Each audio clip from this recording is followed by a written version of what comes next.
meu querido, minha querida, bem-vindo, bem-vinda ao programa Em Frente, sou o pastor Silas. Nós estamos falando por esses dias a respeito das diversas traduções ou das diversas versões que nós encontramos da Bíblia na língua portuguesa. E para que esse programa, para que esses vídeos, qual a intenção que nós temos aqui com você nesse programa? Querido, é te passar possibilidades para que você possa escolher a melhor maneira de você conhecer a Bíblia, que é a palavra de Deus. Eu acredito que se você está aqui comigo é porque você também pensa assim e você está interessado em conhecer mais da palavra de Deus. Afinal de contas, você não estaria aqui assistindo o programa de um pastor, não é mesmo? Ou então você está só aí de curioso.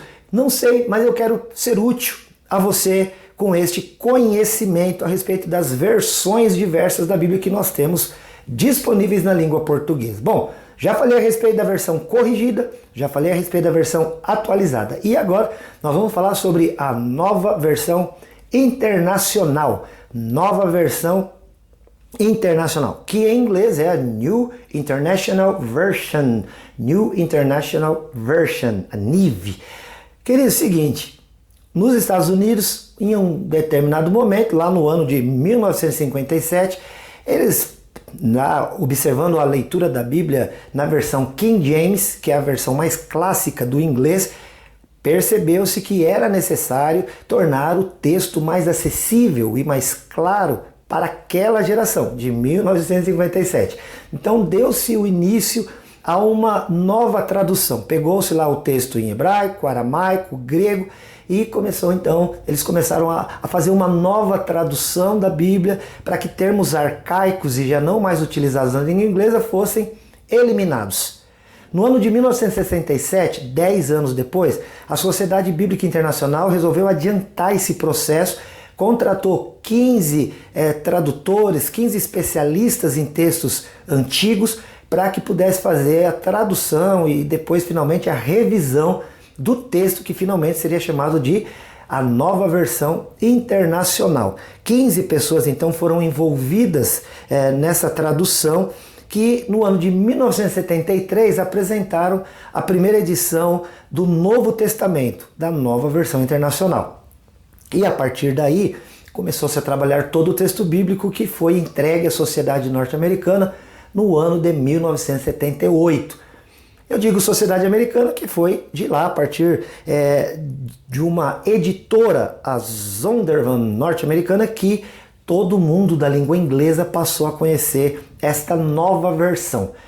E esta nova versão também teve uma tradução a partir dela, não dos textos antigos, para o espanhol no ano de 1999. Enquanto isso, esta mesma Sociedade Bíblica Internacional resolveu financiar um projeto brasileiro para a língua portuguesa, apresentar também, para que se apresentasse um texto chamado de Nova Versão Internacional. Mas, diferente do que se pensa, eles não pegaram o texto em inglês e traduziram, já que a Nova Versão Internacional originalmente foi escrita em inglês. Não, era um novo projeto no qual uma equipe liderada pelo hebraísta, alguém especialista em hebraico e também linguista, o pastor Luiz Saião. Então este teólogo Luiz Saião, ele comandou uma equipe que estava agora responsável pela tradução dos textos hebraico, aramaico e grego para a versão da língua portuguesa de um texto que se chamaria também a Nova Versão Internacional, porém em português. Esta edição foi entregue ao mercado editorial brasileiro no ano de 2001.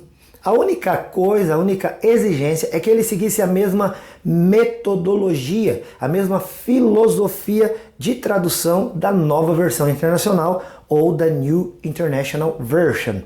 E qual era o método, ou qual foi o método usado, então, por aquela equipe que traduziu primeiramente na língua inglesa? Não era simplesmente pegar o texto e traduzir. Não, deveria haver algo chamado na tradução de equivalência formal e dinâmica. O que é isso? Pegava-se o texto e traduzia-se literalmente de primeira mão. Então, feita a tradução literal, observava-se se essa tradução literal ela realmente era algo claro para o ouvinte do século XX, por exemplo, quando ela foi lançada inicialmente. Então pegava-se o texto, observava, será que esta palavra, traduzida literalmente, indica o que o povo desta época entende? Então deveria haver clareza. Se houvesse clareza, então respeitaria a tradução literal. Não, essa palavra, por mais difícil que seja, ela é uma palavra fácil de se encontrar em algum dicionário, as pessoas vão conseguir entender. Então mantém-se o texto formal e literal, por isso equivalência formal. Em segundo momento, uma equivalência dinâmica. E o que isso quer dizer? A equivalência dinâmica quer dizer que quando a palavra que foi pega, ela é traduzida literalmente, poderia causar algum incômodo de leitura para o leitor da outra língua, por exemplo, lá do hebraico para a língua portuguesa. Se a pessoa que lê em português a tradução não consegue entender, então o autor da tradução tinha o dinamismo e tinha também a possibilidade de trazer uma palavra equivalente ou uma expressão equivalente e não necessariamente fazer uma tradução literal. Essa tradução literal ela já tinha ficado por conta em inglês, lá da tradução da King James, né, do rei Tiago, e na língua portuguesa isso ficou mais próximo da versão corrigida, da qual nós já falamos aqui. Se você estiver nas redes sociais, você vai encontrar em algum card por aqui, tá bom? Bom, assim então foi elaborado e foi entregue a tradução, a nova versão internacional, versão portuguesa, né, da língua portuguesa, com essa dinâmica ou com essa filosofia de tradução. Quando dá para manter a literalidade, a palavra do jeito que ela está lá no original, mantém. Quando não der, porque não fica muito claro, então você faz uma equivalência. Ok, isso é bom ou isso é ruim? Quanto à clareza, muito bom. Quanto à fidelidade, bom. Quanto à beleza de estilo, uma possibilidade. Então a ideia era que houvesse clareza, fidelidade e beleza.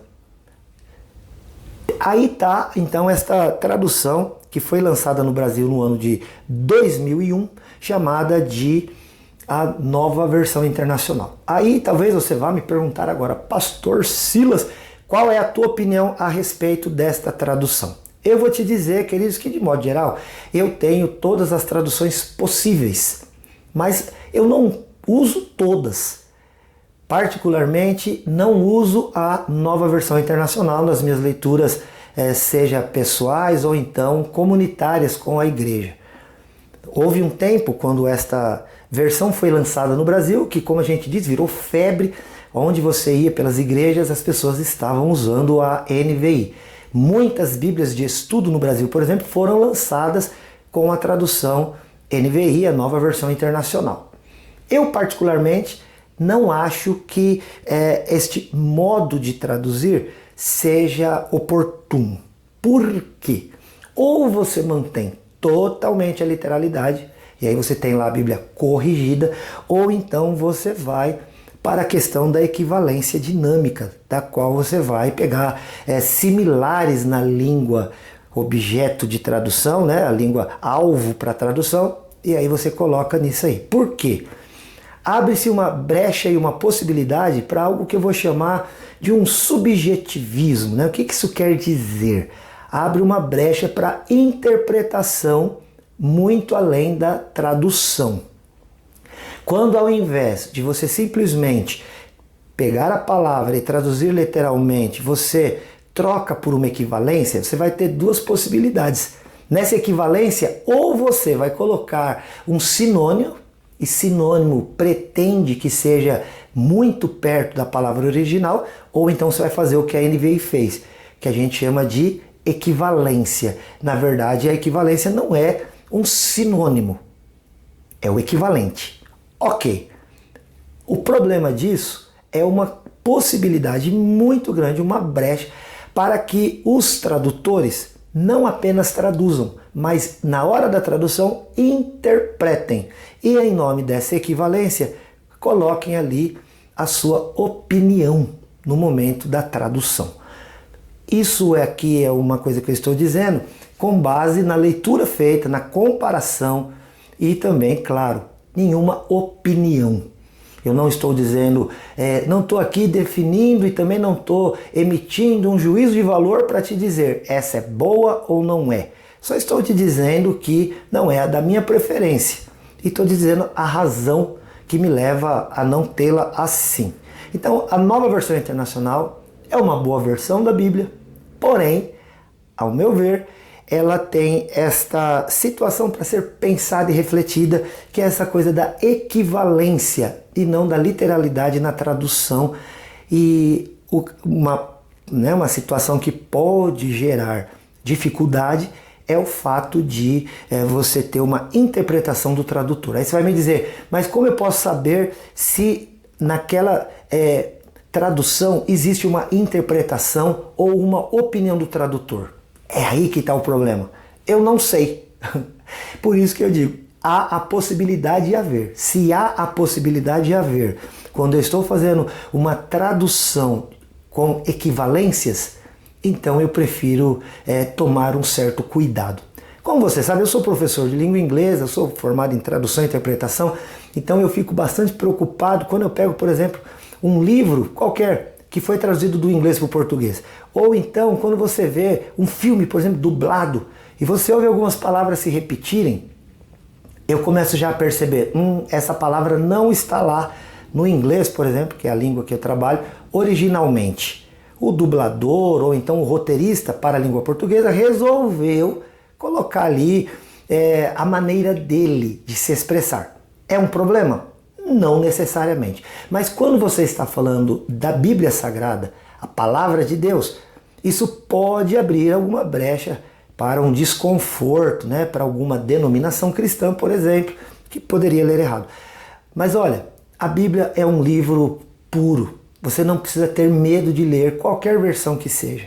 Na dúvida, hoje nós temos muitos materiais, nós temos acesso a muitas ferramentas, principalmente por conta da internet, que vão dar conta de te ajudar a saber se aquela parte que você ficou em dúvida, se ela realmente é uma tradução literal, se ela é uma tradução vinculada a sinônimos, se ela é, por exemplo, nós vamos falar disso no próximo programa, uma paráfrase, que também vai estar embutido aí uma interpretação mais pessoal do tradutor, ou se é uma tradução visando, como a gente viu aqui, a equivalência.